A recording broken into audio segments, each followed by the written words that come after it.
നമസ്കാരം സാർ. സാറേ, നമ്മുടെ രാജ്യത്ത് പല സ്ഥലത്തും പല സംസ്ഥാനങ്ങളിലും തിരഞ്ഞെടുപ്പൊക്കെ നടക്കുകയാണ്. ഈ അടുത്ത കാലത്താണ് നമ്മുടെ തൊട്ടയൽ രാജ്യമായ ബംഗ്ലാദേശിൽ തിരഞ്ഞെടുപ്പ് നടന്നത്. ഇപ്പോഴിതാ നേപ്പാളിലും തിരഞ്ഞെടുപ്പ് നടന്നു. അവിടെ അതിൻ്റെ ആദ്യ ഫലസൂചനകളൊക്കെ പുറത്തു വന്ന് ഏതാണ്ട് ഒരു ആരായിരിക്കും ഭരിക്കാൻ പോകുന്നതെന്നൊക്കെ വ്യക്തമായിട്ടുണ്ട്. നേരത്തെ കാഠ്മണ്ഡു മേയറായിരുന്ന ബാലേന്ദ്ര ഷാ ചെറുപ്പക്കാരനാണ്, ഒരു റാപ്പ് സംഗീതജ്ഞനാണ്. അയാളുടെ നേതൃത്വത്തിൽ RSP, രാഷ്ട്രീയ സ്വതന്ത്രതാ പാർട്ടി എന്നാണ് അതിൻ്റെ പേര്, അവർ അധികാരത്തിൽ വരും എന്നാണ് ഒടുവിലത്തെ കണക്കുകൾ. നേപ്പാളിനെ കുറിച്ച് സാറിന് എന്താണ് പറയാനുള്ളത്? അതെ, നമ്മളെ നേപ്പാൾ മാത്രമായിട്ട് എടുത്തിട്ട് കാര്യമില്ല. നേപ്പാൾ നമുക്ക് എടുക്കാം, പക്ഷെ നമ്മളത് പരിശോധിക്കേണ്ട ഒരു കാര്യം, ഭാരതത്തിന് ചുറ്റുമുള്ള എല്ലാ അയൽ രാജ്യങ്ങളിലും അസ്വസ്ഥതയാണ്. ശ്രീലങ്കയിൽ അസ്വസ്ഥമായിരുന്നു. അടുത്ത സമയത്താണ് അവിടെ പ്രശ്നങ്ങൾ പരിഹരിച്ചത്. ശ്രീലങ്കയിൽ ആഭ്യന്തര യുദ്ധം ഉണ്ടായപ്പോൾ അത് പരിഹരിക്കാൻ രാജീവ് ഗാന്ധി ഇടപെട്ടു. അങ്ങനെയാണ് ഇന്ത്യൻ പീസ് കീപ്പിംഗ് ഫോഴ്സിനെ അവിടെ അയച്ചതും ഭരണമാറ്റം വന്നതും. അവസാനം രാജീവ് ഗാന്ധിയുടെ മരണത്തിന് IPKF-ൻ്റെ അവിടുത്തെ സാന്നിധ്യമാണ്. പാകിസ്ഥാൻ 2 or 3 ആയിട്ട് മുറിഞ്ഞു പോകാനുള്ള എല്ലാ സാധ്യതകളുണ്ട്. ബലൂചിസ്ഥാൻ എന്തായാലും സ്വതന്ത്ര പ്രദേശമായിട്ട് നടന്നു കഴിഞ്ഞു. ഇനി ഏത് ദിവസം അതിർത്തി നിശ്ചയിച്ചാൽ മാത്രം മതി. അതുപോലെ തന്നെ അവിടെ സിന്ധിൻ്റെ ഒരു ഭാഗം, പഞ്ചാബ്, ഇതൊക്കെ വലിയ വൈരുദ്ധ്യങ്ങൾ. അതെ, ആ പ്രവിശ്യ പാക്തും താലിബാനുമായി ബന്ധപ്പെട്ട് വലിയ ഇഷ്യൂ നടക്കുകയാണ്. അപ്പോൾ താലിബാൻ ഒരു വലിയ പ്രദേശം പാകിസ്ഥാൻ്റെ കണ്ടുവച്ചിട്ടുണ്ട്. അപ്പോൾ അവരാണ് ആക്രമണം നടത്തുന്നത്. പിന്നെ നേപ്പാളിനെ ഒഴിച്ചു നിർത്തിയാൽ വലിയ ശല്യമില്ലാതെ പോകുന്ന ഏക രാജ്യം ഭൂട്ടാനാണ്. ഭൂട്ടാനിൽ ശല്യമില്ലാതെ പോകുന്നതിൻ്റെ കാരണം ഭൂട്ടാനിൽ രാജാവാണ് ഭരിക്കുന്നത്. അത് അതാണ് ഞാൻ അവിടേക്കാണ് വരുന്നത്. ജനാധിപത്യമല്ല അവിടെ ഉള്ളത്. പിന്നെ വരുന്നത് ബംഗ്ലാദേശിലും ഇതാണല്ലോ സ്ഥിതി. അതെ, ബർമ്മയിലും അത്ര സുഖമൊന്നും അല്ലല്ലോ കാര്യങ്ങൾ. അപ്പോൾ നമ്മൾ നോക്കിക്കഴിഞ്ഞാൽ ഇന്ത്യക്ക് ചുറ്റുമുള്ള എല്ലാ രാജ്യങ്ങളും അസ്വസ്ഥമാണ്. ഇത്തരം രാജ്യങ്ങളിൽ അസ്വസ്ഥമാകുമ്പോഴാണ് അമേരിക്ക ഇടപെടുന്നത്. റഷ്യയോ ചൈനയോ നേരിട്ട് അങ്ങനെ ചെയ്യാറില്ല. പക്ഷേ ചൈന ഇപ്പോൾ ചെയ്യുന്നത്, ബംഗ്ലാദേശിൽ അവർക്ക് താല്പര്യമുണ്ട്, ഭൂട്ടാനിൽ താല്പര്യമുണ്ട്, മ്യാൻമാറിലുണ്ട്, ഇന്ത്യയെ ശ്രീലങ്കയിൽ താല്പര്യം. അപ്പോൾ ഇന്ത്യ എങ്ങനെയൊക്കെ ദുർബലമാക്കാം എന്നുള്ളതാണ് ചൈനയുടെ പ്രധാനപ്പെട്ട അജണ്ട. വേണമെങ്കിൽ ചൈനീസ് ഡീപ് സ്റ്റേറ്റ് എന്ന് വേണമെങ്കിൽ പറയാം. അതിനെ പിന്നെ അമേരിക്കൻ ഡീപ് സ്റ്റേറ്റ് പോലെ തന്നെയാണ് ചൈനീസ് ഡീപ് സ്റ്റേറ്റ്. അപ്പോൾ അതിനെ പക്ഷേ സ്പോൺസർ ചെയ്ത് നിർത്തിയിരിക്കുന്നത് ചൈനയിലെ കമ്മ്യൂണിസ്റ്റ് പാർട്ടിയാണ്. അപ്പോൾ അവർക്ക് വ്യക്തമായ ഒരു താല്പര്യമുണ്ട്. ഏഷ്യയിലൊരു ശക്തിയായി ഇന്ത്യ വളർന്നു വന്നാൽ അത് വലിയ അപകടം ചെയ്യും എന്ന് ചൈനയ്ക്ക് തോന്നുന്നുണ്ട്. അപ്പോൾ ഇന്ത്യയെ ദുർബലമാക്കണമെങ്കിൽ നേരിട്ട് ഇന്ത്യ അവർ ആക്രമിച്ചിട്ടുണ്ടല്ലോ 62-ൽ. പിന്നീട് ഇന്ത്യയെ ദുർബലമാക്കാനും ഭയപ്പെടുത്താനും ശ്രമം നടന്നു. അത് ഡോക്ലാമിൽ റോഡ് ബെൽറ്റ് ഇനിഷ്യേറ്റീവിൻ്റെ ഭാഗമായിട്ട് റോഡ് വെട്ടാൻ ചെന്നു. നമ്മുടെ ഗവൺമെൻറ് അത് തടഞ്ഞു. അത് നടന്നില്ല. ഗാൽവൻ താഴ്വരയിൽ സംഘർഷം തന്നെ ഉണ്ടായി. അപ്പോൾ അങ്ങോട്ടും ഇങ്ങോട്ടും പിന്നെ ഏറ്റുമുട്ടലുണ്ടായി. പക്ഷേ അപ്പോൾ ഒരു കാര്യം ചൈനയ്ക്ക് മനസ്സിലായി, യുദ്ധത്തിലൂടെ ഇന്ത്യയെ പരാജയപ്പെടുത്താനോ നരേന്ദ്രമോദിയെ ഭീഷണിപ്പെടുത്താനോ പറ്റില്ല. കാരണം നരേന്ദ്രമോദി ഇന്ത്യ കണ്ട ഏറ്റവും ധീരനായ പ്രധാനമന്ത്രിയാണ്. അങ്ങനെ വിരട്ടാൻ പറ്റില്ല നരേന്ദ്രമോദിയെ. അതുകൊണ്ട് പിന്നെ അവർ സ്വീകരിച്ചിരിക്കുന്ന സമീപനം എന്നാൽ ചുറ്റും അസ്വസ്ഥതകൾ വിതറുക എന്നുള്ളതാണ്. ബംഗ്ലാദേശിലെ അസ്വസ്ഥത വിതറിൻ്റെ പിന്നിൽ ഒരു പരിധിവരെയെങ്കിലും ചൈനയുണ്ടെന്ന് ഞാൻ കരുതുന്നു. അമേരിക്ക തന്നെ നേരിട്ട് ഇടപെട്ടിട്ടുണ്ട്. അപ്പോൾ അമേരിക്കയും ചൈനയും ഒരുപോലെ ആഗ്രഹിക്കുന്ന ഇന്ത്യ ദുർബലമാകണം എന്നാണ്. അതതിൻ്റെ രസം. അതുപോലെ തന്നെ ഇപ്പുറത്തോട്ട് ഇപ്പം തന്നെ നേപ്പാൾ, പിന്നെ പ്രശാന്ത് പറഞ്ഞ പോലെ നേപ്പാൾ അസ്വസ്ഥമാണ്. ബാലേന്ദ്ര ഷാ എന്ന് പറഞ്ഞാൽ അയാൾ സ്ട്രക്ചറൽ എഞ്ചിനീയറിങ് കഴിഞ്ഞ ആളാണ്. മാസ്റ്റേഴ്സ് ഡിഗ്രി ഇന്ത്യയിൽ കർണാടകയിലാണ് പഠിച്ചു വന്ന ആളാണ്. എന്തോ റാപ്പർ സംഗീതവും റാപ്പ് സംഗീതം, അയാളും ഭാര്യയും കൂടിയാണ് ഈ നമ്മളിവിടെ ഈ വേടൻ ഒക്കെ പാടുന്നത് പോലെ റാപ്പ് സംഗീതത്തിൻ്റെ ആളാണ്. അപ്പോൾ ആയിക്കോട്ടെ, മറ്റൊരു വേടൻ അല്ല, വേറെ പ്രത്യേകിച്ച് കാര്യമൊന്നുമില്ലല്ലോ. അല്ല, ചെറുപ്പക്കാരുടെ ഇടയിൽ സ്വാധീനം ഉണ്ടാക്കാൻ സാധിച്ചു, പാട്ടുപാടി സ്വാധീനം ഉണ്ടാക്കി. ഇത് തന്നെയല്ലേ പഞ്ചാബിൽ നടന്നത്? പഞ്ചാബിലെ മുഖ്യമന്ത്രി ആരാണ്? ആം ആദ്മി പാർട്ടി കൊണ്ടുവന്ന പഞ്ചാബിലെ മുഖ്യമന്ത്രി പഞ്ചാബിലെ ജനങ്ങളുമായിട്ട് എന്ത് ബന്ധമുള്ളവനാണ്. അയാളും ഇതുപോലെ പാട്ടുപാടി ഹാസ്യാഭിനയം നടത്തിയൊക്കെ കയറി വന്നവനല്ലേ. അവിടെ പേര് ഞാൻ അങ്ങ് മറന്നുപോയി. പേര് ഓർക്കുന്നില്ല. പക്ഷേ അങ്ങ് പറഞ്ഞത് ശരിയാണ്. ഇത്തരം ഒരു പൊതുജന മധ്യത്തിൽ ഏതെങ്കിലും തരത്തിൽ സ്വാധീനമുള്ള ആൾക്കാരെ കൊണ്ടുവന്ന് രാഷ്ട്രീയത്തിലേക്ക് ഇറക്കി അവരെ മുന്നിൽ നിർത്തി അധികാരം പിടിക്കുക, അത് ഈ ആം ആദ്മി പാർട്ടിയെ പോലെയുള്ളവരുടെ ഒരു നയം തന്നെ അങ്ങനെയാണ്. അപ്പോൾ ഞാൻ പറഞ്ഞു വന്നത്, ഇപ്പോൾ ഈ ബാലേന്ദ്ര ഷാ എന്ന് പറയുന്ന റാപ്പർ സംഗീതത്തിൻ്റെ എക്സ്പെർട്ടായൊരു യുവാവ്, അയാൾ കാഠ്മണ്ഡുവിലെ മേയറായി. അയാളാണ് ഇപ്പം മുന്നോട്ട് വരാൻ പോകുന്നതും അയാൾ ഏതോ ഒരു പാർട്ടി, ആ പാർട്ടി അയാൾ തള്ളിപ്പറഞ്ഞ പാർട്ടി തന്നെയാണ് ഇപ്പോൾ അയാൾ. മുമ്പൊരിക്കൽ തള്ളി പറഞ്ഞതൊക്കെയാണ്. അപ്പോൾ കൊണ്ടുവന്നിട്ട് അയാളുടെ ഒരു മുദ്രാവാക്യം എന്ന് പറഞ്ഞാൽ ആ.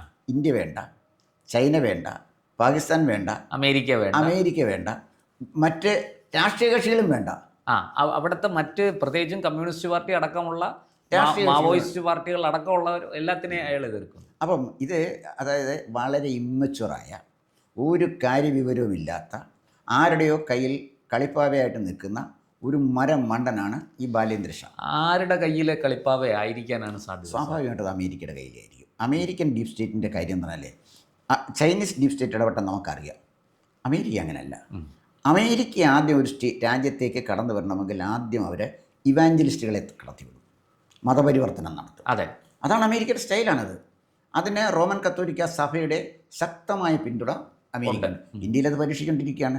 ചൈന മതത്തെ ഉപയോഗിക്കത്തില്ല, അവർ സാരന്മാരെയൊക്കെ ഉപയോഗിക്കും, അവർ മതത്തെ ഉപയോഗിക്കില്ല. കാരണം അവിടെ ബുദ്ധമതമാണ് ഉള്ളത്.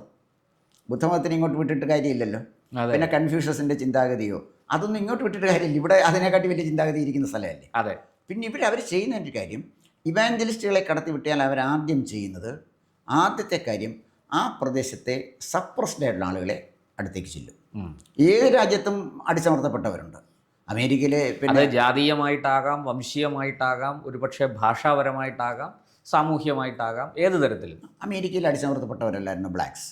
അതെ, അമേരിക്കയിൽ അടിച്ചമർത്തപ്പെട്ടവരാണല്ലോ. അപ്പം ഇങ്ങനെ അടിച്ചമർത്തപ്പെട്ടവർ ലോകത്തെ ഏത് രാജ്യത്തുമുണ്ട്. ഇപ്പം പാകിസ്ഥാനിൽ ഇന്നാൽ അഹമ്മദിയർ, ഷിയ മുസ്ലിംസ്, ഇവരൊക്കെ അടിച്ചമർത്തപ്പെട്ടവരാണ്. അപ്പോൾ ഇവരുടെ ഇടയ്ക്കാണ് ഇവർ പ്രവർത്തനവുമായിട്ട് ചെല്ലുന്നത്. ഇപ്പം തന്നെ കുറച്ച് കാലങ്ങൾക്ക് മുമ്പ് ഞാൻ വായിച്ചാണ്, ഇറാനിലെ ഇവാഞ്ചലിസ്റ്റുകൾ പിടിമുറുക്കിയിരിക്കുന്നു, ക്രിപ്റ്റോ ക്രിസ്ത്യൻസിനെ അവരവിടെ സൃഷ്ടിച്ചു കഴിഞ്ഞിരിക്കുന്നു. അത് കഴിഞ്ഞാണ് അമേരിക്ക ഇറാനെ ആക്രമിച്ചത്. ഇറാനിൽ പറ്റിയ ഒരു കുഴപ്പം, ഇറാനിലെ ഭരണാധികാരി അവിടെ കടന്ന ഇവാഞ്ചലിസ്റ്റുകളെ തിരിച്ചറിയുന്ന കാര്യത്തിൽ പരാജയപ്പെട്ടു എന്നുള്ളതാണ് വിഷയം. നമ്മൾ ബംഗാളിലേക്ക്, പിന്നെ നേപ്പാളിലേക്ക് വരികയാണ്. അപ്പം നേപ്പാളിലും ഇത് തന്നെയാണ്. അവർ മതപരിവർത്തനമുണ്ട് അവിടെ. അമേരിക്കയുടെ ഡീപ് സ്റ്റേറ്റ് ഇടപെടുന്നത് മതപരിവർത്തനത്തിലൂടെ അണ്ടർഗ്രൗണ്ടായിട്ടുള്ളൂ. ചൈന അങ്ങനെയല്ല, ചൈന പ്രകടമാണ്, നേരിട്ടാണ് വരുന്നത്. അപ്പോൾ അതാണ് ഇപ്പം ഈ പിന്നെ ബാലേന്ദ്ര ഷാ എന്ന് പറഞ്ഞ ഇപ്പോൾ വന്ന അപക്വമതിയായ ഈ യുവാവ് അമേരിക്കയുടെ കളിപ്പാവയാണ് എന്ന് തിരിച്ചറിയാൻ അധിക സമയം വേണ്ടി വരത്തില്ല. അയാൾക്ക് ഫൈനാൻസ് ചെയ്യുന്ന അമേരിക്കയാണ്. അയാൾ എവിടെയൊക്കെ എങ്ങനെയൊക്കെ ഉണ്ടോ, ഒരുപക്ഷെ അയാൾ ക്രിപ്റ്റോ ക്രിസ്ത്യനായെങ്കിലും നിങ്ങൾ അത്ഭുതപ്പെടേണ്ട. അങ്ങനെയാണ് അമേരിക്കൻ ഇടപെടലിൻ്റെ ഒരു രീതിയാണ് ഞാനീ പറയുന്നത്. അപ്പോൾ ഇവിടെയാണ് വന്നിരിക്കുന്നത്. പക്ഷേ എൻ്റെ ഒരു വലിയ വ്യത്യാസം, നേപ്പാളിൽ കമ്മ്യൂണിസ്റ്റ് പാർട്ടിക്ക് കൊടുത്തതല്ലേ, അതെ, കുരങ്ങിൻ്റെ കൈ മാല കൊടുത്ത സ്ഥിതിയായില്ലേ. അതെ, ഇല്ലേ. പിന്നെ വേറൊരുത്തനോട് വന്നു, OP ശർമ്മ ഒലി അല്ലേ. അതെ. ഈ ശർമ്മ ഒലി വന്ന് അയാൾ ചെയ്തെന്താണെന്ന് വെച്ചാൽ, ഇപ്പോൾ ഇന്ത്യയെ വിറപ്പിച്ചേക്കാമെന്ന് വിചാരിച്ചു. ചൈനയെ കൂട്ടുപിടിച്ച് ഇന്ത്യയെ വിറപ്പിക്കുകയും ഇന്ത്യയുടെ ഒരു ഭാഗം കൂടെ നേപ്പാളിൻ്റെ ആണെന്ന് പറഞ്ഞാൽ ഭൂപടം ഇറക്കുകയും ചെയ്തല്ലോ. ഇവരെല്ലാവരും പയറ്റുന്ന ഒരു തന്ത്രമാണിത്. ഇറക്കിയല്ലോ. എന്നിട്ടിപ്പോൾ ശർമ്മയൊലി എവിടെ പോയി? അയാളുടെ സ്വന്തം മണ്ഡലത്തിൽ അടികൊണ്ട് ഓടി എന്നാണ് പറയുന്നത്. അടികൊണ്ട്. അപ്പോൾ എന്ന് പറഞ്ഞാൽ ഈ സ്ട്രാറ്റജി ഇന്ത്യക്കുമുണ്ട്, ഇന്ത്യൻ ഡീപ് സ്റ്റേറ്റും ഉണ്ട്. കാരണം എങ്കിലേ ഇന്ത്യക്ക് ഇന്ത്യ ഒരു വൻ ശക്തിയാണ്. അമേരിക്കയുടെയും ചൈനയിലെയും പോലെ തന്നെ നമുക്കും ഡീപ് സ്റ്റേറ്റ് ഉണ്ട്. അതുകൊണ്ട് തന്നെയാണ് ഈ അജ്ഞാതം പോയി പാകിസ്ഥാൻ്റെ ഓരോരുത്തരും ദിവസവും കൊന്നുകൊണ്ടിരിക്കുന്നത്. കാനഡയിൽ വരെ എത്തി. അപ്പം നമുക്ക് ഡീപ് സ്റ്റേറ്റ് ഉണ്ട്. നമ്മുടെ ഡീപ് സ്റ്റേറ്റ് വളരെ വ്യത്യസ്തമായ ഒരു ആംഗിളിലാണ് പ്രവർത്തിക്കുന്നത്. ഇവിടെ ഈ നേപ്പാളിൽ നടന്ന സംഭവം എന്താണെന്ന് ചോദിച്ചാൽ, നേപ്പാളിൻ്റെ ചരിത്രത്തിൽ അവർ കാണിച്ച വലിയൊരു വിഡ്ഢിത്തം, കമ്മ്യൂണിസ്റ്റ് പാർട്ടി അധികാരത്തിലെത്തുക. പ്രചണ്ഡ എന്ന് പറഞ്ഞ ഒരു അയാളാണ് ആദ്യം വരുന്നത്. അവിടെ ഈ ദാരിദ്ര്യമൊക്കെ മുതലെടുത്താണ് വന്നത്. OP ശർമ്മയൊലിയൊക്കെ ഇതാണ് ചെയ്തത്. ഇവിടുത്തെ പോലെ തന്നെ സംഭവിച്ചു. അധികാരത്തിലെത്തിക്കഴിഞ്ഞപ്പോൾ അവർ സുഖലോലുപന്മാരായി, സ്വഭാവം മാറി. റഷ്യയിൽ എന്താ നടന്നത്, ചൈനയിൽ എന്താ നടന്നുകൊണ്ടിരിക്കുന്നത്, ബംഗാളിൽ എന്താ നടന്നത്. അപ്പോൾ എപ്പോഴെങ്കിലും കമ്മ്യൂണിസ്റ്റ് പാർട്ടി അധികാരത്തിൽ വന്നതിനർത്ഥം ആ രാജ്യം അരാജകത്വത്തിലേക്കും ദാരിദ്ര്യത്തിലേക്കും മാത്രമല്ല അടിച്ചമർത്തലിലേക്കും പോകും. അവിടെ പട്ടിണി കിടക്കുമെന്ന് പറഞ്ഞാൽ കമ്മ്യൂണിസ്റ്റുകാരൻ അപ്പോഴേ വെടിവെച്ച് കൊല്ലുകയാണ് ചെയ്യുന്നത്. കരയാനൊന്നും അവസരം കൊടുക്കത്തില്ല. അതേസമയം ജനാധിപത്യ ഗവൺമെൻറ്റുള്ളിടത്ത് നമുക്ക് സമരം ചെയ്യാം. 5 കോടി ആളുകളാണ് പട്ടിണിക്കിട്ട് മാവോ സേത്തും ചൈനയെ കൊന്നത്.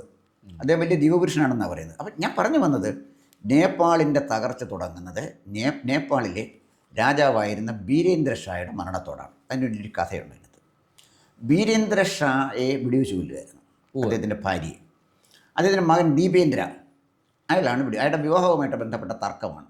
ഈ ദീപേന്ദ്ര എന്ന് പറയുന്ന ആൾ, അയാൾ കഞ്ചാവാണ്. അയാൾക്ക് ഒരു സ്ഥിരബുദ്ധി ഇല്ലാത്തവനാണ്. ലഹരി അഡിക്റ്റാണ്. അഡിക്റ്റാണ്. അയാൾക്ക് ഒരു കാമുകയുണ്ട്, അവളെ കല്യാണം കഴിക്കണമെന്ന് പറഞ്ഞു. കുട്ടിയുടെ പേരൊക്കെ ഞാൻ മറന്നുപോയി. അപ്പോൾ ഇവർ വേറൊരു വിവാഹമാണ് നിശ്ചയിച്ചത്. അത് പറ്റില്ല എന്ന് പറഞ്ഞു. കോപാകുലനായ ഇയാൾ ഈ രാജാവിനെയും രാജ്ഞിയെയും എല്ലാം വെടിവെച്ച് കൊല്ലുകയാണ് ചെയ്തത്. 2-3 പേരെ അന്ന് ഈ ദീപേന്ദ്ര വെടിവെച്ച് കൊന്നു. വെടിവെച്ച് കൊന്ന് ദീപേന്ദ്രയെ അതിനെ പ്രേരിപ്പിച്ച ആളാണ് ജ്ഞാനേന്ദ്ര, പിന്നീട് രാജാവായ ആൾ. അങ്ങനെ ദീപേന്ദ്ര സ്വയം അയാൾ ആത്മഹത്യ ചെയ്തു. ജ്ഞാനേന്ദ്ര അധികാരത്തിൽ വന്നു. 2008 കഴിഞ്ഞപ്പോഴത്തേക്ക് ജ്ഞാനേന്ദ്രയെ കൊണ്ട് വീരേന്ദ്ര എത്രയോ ദീർഘകാലം പിന്നെ ഭരിച്ചിരുന്ന ഒരു രാജ്യമാണത്. അതെ. ജ്ഞാനേന്ദ്ര 8 കൊല്ലം ഭരിച്ചപ്പോഴത്തേക്ക്, കാരണം കൊലപാതകത്തിൻ്റെ ബാക്ക്ഗ്രൗണ്ടിൽ നിന്ന് വരുന്നവനല്ലേ. അതെ. ഏത് കൊലപാതകം എവിടെ വന്നാലും അവന് ചരിത്രത്തിൽ അവന് വില കൊടുക്കേണ്ടി വരും. അതാണ് ജ്ഞാനേന്ദ്രയും കൊടുത്തത്. 2008 അയാൾക്ക് അധികാരം ഒഴിയേണ്ടി വന്നു. അങ്ങനെയാണ് കമ്മ്യൂണിസ്റ്റ് പാർട്ടിയൊക്കെ ഉള്ള ഈ പ്രചണ്ഡ അധികാരത്തിൽ വരുന്നത്. അങ്ങനെയൊക്കെയാണ് പ്രചണ്ഡ. അതിന് OP ശർമ്മയ്ക്ക് മുമ്പ് വന്നത്, പിന്നെ ശർമ്മയൊലി വന്നു. ഇങ്ങനെയാണ് നേപ്പാൾ പരിപൂർണമായ തകർച്ചയുടെ വക്കിലെത്തിയിരിക്കുന്നത്. ഈ ബാലേന്ദ്ര ഷാ എന്ന് പറയുന്നത് ഒരു കോമാളി മാത്രമാണ്. സെൻസ് ഉള്ളവനെന്നും പറയുന്നല്ല അയാൾ പറയുന്നത്. അയാളുടെ ദിവസങ്ങൾ കൗണ്ടഡാണ്. അയാൾക്ക് അവിടെ ഒരു ചുക്കും ചുണ്ണാമ്പും ചെയ്യാൻ പറ്റില്ല. അവസാനം ജനങ്ങൾ തന്നെ ഒന്ന് തല്ലിക്കൊന്നുകളെയും അല്ലെങ്കിൽ രാജിവെച്ച് പുറത്തു പോകേണ്ട സ്ഥിതി ഈ ബാലേന്ദ്ര ഷായ്ക്ക് വരും. അസ്വസ്ഥമായ നേപ്പാളിനെ ഉപയോഗിച്ച് ഇന്ത്യയെ ദുർബലമാക്കാൻ ശ്രമിക്കുന്ന അമേരിക്കയ്ക്കും ചൈനയ്ക്കുമെതിരെ കരുതിയിരിക്കുകയാണ് നമ്മൾ ചെയ്യേണ്ടത്. ഇവിടെ നമ്മൾ മനസ്സിലാക്കേണ്ട ഒരു കാര്യം, അമേരിക്കൻ ഡീപ് സ്റ്റേറ്റ് നമ്മുടെ പല മാധ്യമങ്ങളെയും വാടകയ്ക്കെടുത്തിട്ടുണ്ട്, പല സാഹിത്യകാരന്മാരെയും വാടകയ്ക്കെടുത്തിട്ടുണ്ട്. അതുപോലെ തന്നെ ചൈനയുമായി അടുത്ത സൗഹൃദം പുലർത്തുന്ന പാർട്ടിയാണ്, ഞാൻ പറഞ്ഞ വിശ്വസിച്ചാലും ഇല്ലെങ്കിലും, ഇന്ത്യൻ നാഷണൽ കോൺഗ്രസ്. കോൺഗ്രസിനെ ഉപയോഗിച്ചാണ് ചൈന ഇപ്പോൾ അവരുടെ താല്പര്യങ്ങൾ സംരക്ഷിച്ചുകൊണ്ടിരിക്കുന്നത്. അതിൻ്റെ കാരണം, ഒരു കാലഘട്ടത്തിൽ അവർ കമ്മ്യൂണിസ്റ്റ് പാർട്ടി ഉപയോഗിച്ചു. ഇപ്പോൾ കമ്മ്യൂണിസ്റ്റ് പാർട്ടി ഉപയോഗിക്കാൻ കമ്മ്യൂണിസ്റ്റ് പാർട്ടി വേണ്ടേ? അതെ അതെ. അതുകൊണ്ടാണ് ചൈന കമ്മ്യൂണിസ്റ്റ് പാർട്ടിയെ വിട്ടു. കാരണം അവരെ കൊണ്ടൊരു പ്രയോജനവുമില്ല. കനലൊരു തരി കേരളത്തിൽ മാത്രം അതിപ്പോൾ തീരുന്ന കാര്യമില്ല. അത് അല്ലല്ലോ കാര്യം. ഇവിടെ അതുകൊണ്ടാണ് ഒരിക്കൽ കോടിയേരി ബാലകൃഷ്ണൻ സങ്കടപ്പെട്ട ചൈനയെ എല്ലാവരും കൂടെ വളഞ്ഞിട്ട് ആക്രമിക്കുകയാണ്. ഇവരെന്നും ചൈനയോടൊപ്പമായിരുന്നു. ഇവിടുത്തെ മാവോവാദിയല്ലേ പറഞ്ഞ ചൈനീസ് ചെയർമാൻ ഞങ്ങളുടെ ചെയർമാൻ. അതെ അതെ. ഇല്ലേ? ഇപ്പം എല്ലാം തീർന്നില്ലേ? ഏറ്റവും പ്രമുഖ, തലയ്ക്ക് ഏറ്റവും കൂടുതൽ വില ഉണ്ടായിരുന്ന നേതാവ് വരെ കീഴടങ്ങി. മാർച്ച് 31 മുമ്പ് ഇത് തീരും. ഇത് തീരുന്നതിനെ, മാവോവാദികളെ വെടിവെച്ച് കൊല്ലുന്നതിനെ എതിർക്കുന്ന ഏക പാർട്ടി കേരളത്തിൽ CPI ഉള്ളൂ. കാരണം രാജ്യത്തിനെതിരായിട്ട് അവർ നമ്മുടെ പട്ടാളക്കാരെ നശിപ്പിച്ചുകൊണ്ടിരിക്കുക. പട്ടാളക്കാരെ ഒളിച്ചിരുന്ന് വെടിവെച്ച് കൊല്ലുന്നവനാണ്. ഞാൻ പറഞ്ഞു വന്നതിൻ്റെ കാര്യം, ഈ നേപ്പാളിലേക്ക് ചൈനയും അമേരിക്കയും ഒരുപോലെ കടന്നു കയറുമ്പോൾ വളരെയധികം ശ്രദ്ധ ചെലുത്തേണ്ടത് ഇന്ത്യയിലാണ്. ഇന്ത്യയിലെ മാധ്യമങ്ങളെപ്പോലും പിന്നെ അമേരിക്ക വിലയ്ക്ക് വാങ്ങിച്ചിട്ടുണ്ട്. മാധ്യമങ്ങളെ ചൈനയല്ല വിലയ്ക്ക് വാങ്ങിച്ചിരിക്കുന്നത്, അമേരിക്കയാണ് വിലയ്ക്ക് വാങ്ങിച്ചിരിക്കുന്നത്. ചൈന നിയന്ത്രിക്കുന്നത് ഇന്ത്യൻ നാഷണൽ കോൺഗ്രസിനെയാണ്. അതിനാവശ്യത്തിൽ കൂടുതൽ ഫണ്ട് രാഹുൽ ഗാന്ധിക്കും സോണിയാഗാന്ധിക്കും അവർ കൊടുത്തിട്ടുണ്ട്. അതിൻ്റെ വേറെ ഒരുപാട് അണ്ടർസ്റ്റാൻഡിങ് ഒരു പക്ഷേ വരും. കാരണം ഞാൻ കൊടുത്തിട്ടുണ്ടെന്ന് പറയാൻ ചുമ്മാ ആരോപണമെന്ന് പറഞ്ഞല്ല. രാജീവ് ഗാന്ധി ഫൗണ്ടേഷന് പണം കിട്ടിയതൊക്കെ എല്ലാവർക്കും വാർത്തകൾ മമ്മിയും മോനും കൂടി പോയി വാങ്ങിച്ചത്. അതെ അല്ലേ? അതെ. അപ്പം അതുകൊണ്ട് രാഹുൽ ഗാന്ധി അവിടെ ഇരുന്ന് വലിയ അന്തസ്സോടുകൂടി ചൈനയുമായിട്ട് കരാറിൽ ഒപ്പിടുന്ന ചിത്രങ്ങളൊക്കെ പുറത്തു വന്നല്ലേ. രാഹുൽ ഗാന്ധി സ്ഥിരമായിട്ട് ചൈനീസ് എംബസി പോകുന്നതല്ലേ. അപ്പോൾ ഞാൻ പറഞ്ഞു വന്നത്, ഇവിടെ വരേണ്ടത് ഈ സോഷ്യൽ മീഡിയയാണ് ഇക്കാര്യത്തിൽ വലിയ റോളുള്ളത് എന്നാണ് എനിക്ക് തോന്നുന്നത്. മുഖ്യധാരാ മാധ്യമങ്ങൾ വില കൊടുത്താൽ വാങ്ങിക്കാൻ പറ്റുന്ന ആളുകളാണ്. അവർക്ക് ആർക്കും ഈ നേപ്പാളിലെ വിഷയമൊന്നും അവർ ചർച്ച ചെയ്യുന്നത് പോലുമില്ല. അതിലേക്ക് സ്പർശിക്കുന്നതേ ഇല്ല. അതാണ്, മുഖ്യധാരാ മാധ്യമങ്ങൾക്ക് വംശനാശം വന്നുകൊണ്ടിരിക്കുകയാണ്. ദിവസം ഒരു പരസ്യം കൊടുക്കുക, ഞങ്ങൾ സത്യമാണ് പറയുന്നത്. അത് പോയിക്കോട്ടെ. ഞാൻ പറഞ്ഞു വന്നത്, നേപ്പാളിലെ സംഭവമായിട്ട് നമ്മൾ ബന്ധപ്പെടുത്തി നോക്കുമ്പോൾ വളരെ നിസ്സാരമല്ലിത്. പക്ഷേ ദേശീയ പത്രങ്ങളൊക്കെ വലിയ പ്രാധാന്യം കൊടുത്തു. നമ്മുടെ ഇവിടുത്തെ പിന്നെ പ്രാദേശിക പത്രങ്ങളും പ്രാദേശിക മാധ്യമങ്ങളും അതിനൊന്നും വലിയ വിലയില്ലല്ലോ. അതൊക്കെ ഇത്ര കാലത്തേക്കേ നിൽക്കുകയുള്ളൂ. ഇവിടെ ഒരു റെസ്പോൺസിബിലിറ്റി ഉള്ളത് രാജ്യത്തെ സ്നേഹിക്കുന്ന സോഷ്യൽ മീഡിയയ്ക്ക് വലിയൊരു റെസ്പോൺസിബിലിറ്റി അത് സാങ്കേതികമായി ഉണ്ട്, ധാർമ്മികമായുണ്ട്. ജനങ്ങളിൽ എത്തിക്കാൻ സോഷ്യൽ മീഡിയയ്ക്ക് കഴിയും. മനോരമ തമസ്കരിക്കുന്ന വാർത്ത, മാതൃഭൂമി പത്രാധിപർ തമസ്കരിക്കുന്ന വാർത്ത, ഇതെല്ലാം ജനങ്ങളിൽ എത്തിക്കാൻ സോഷ്യൽ മീഡിയയ്ക്ക് കഴിയും.